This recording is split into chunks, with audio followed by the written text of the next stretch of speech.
Maserati Levante Diesel review. What is it?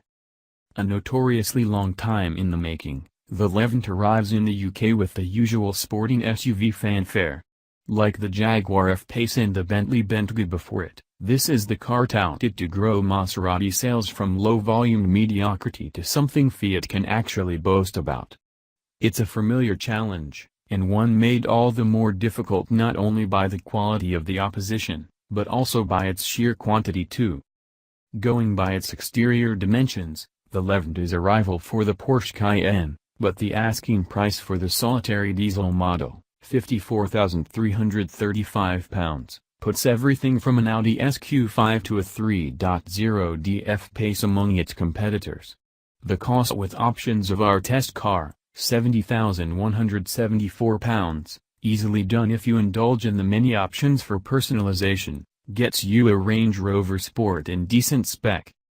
The Range Rover actually makes for a decent yardstick, as Maserati claims a similarly broad range of virtues for its first SUV, suggesting that the Levante combines unique on-road drivability with leading off-road comfort.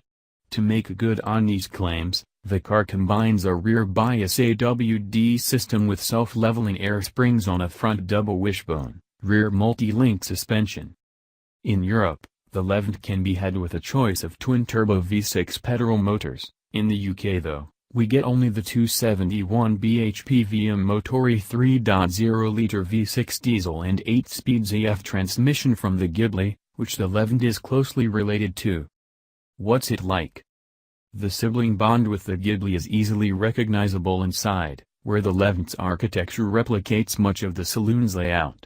The aesthetic has been tweaked, though, to suit the SUV's higher scuttle and to complement the raised driving position, one of the car's most likable attributes. Leather upholstery is standard, although you'll doubtless be encouraged by Maserati to think of that as a jumping-off point. The premium fine-grain leather in the pictures is a £2,650 cost option, as are the high-gloss carbon fiber trim bits, an additional £2,280. Nevertheless, the added finery doesn't entirely paper over the Levante's bottom line. The lesser moments aren't brilliantly tucked away either. The Maserati-branded oval clock is worryingly drab. The start-stop switch has a Chrysler Partsman feel about it. None of the switchgear would pass muster in a Porsche factory, and if you wish to engage drive or reverse in a single arm movement, you'll need the dexterity of an eye surgeon to work the fiddly gear lever.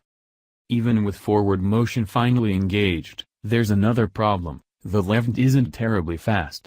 Maserati quotes a 0 to 62 miles per hour time of 6.9 seconds, a time achievable under maximum duress, but for those pulling away with only moderate gusto, which is everyone, the car ambles forward in a way that might feel a little pedestrian to a Macan or SQ5 driver. The reasons are not complicated. The model weighs in at 2,205 kilograms, more than 300 kilograms heavier a 3.0D F-Pace, which also produces 73 pounds-foot more torque.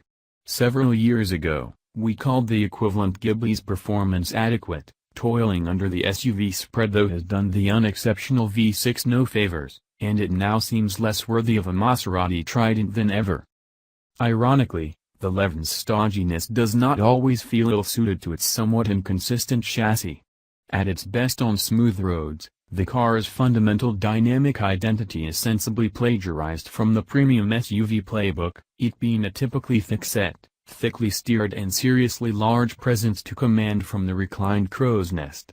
All too often, though, the generally satisfying experience is hampered by the air suspension's tendency to gripe at intrusions rather than flatten them, amid a primary ride that gently roves about looking for an equilibrium it apparently cannot locate on UK roads.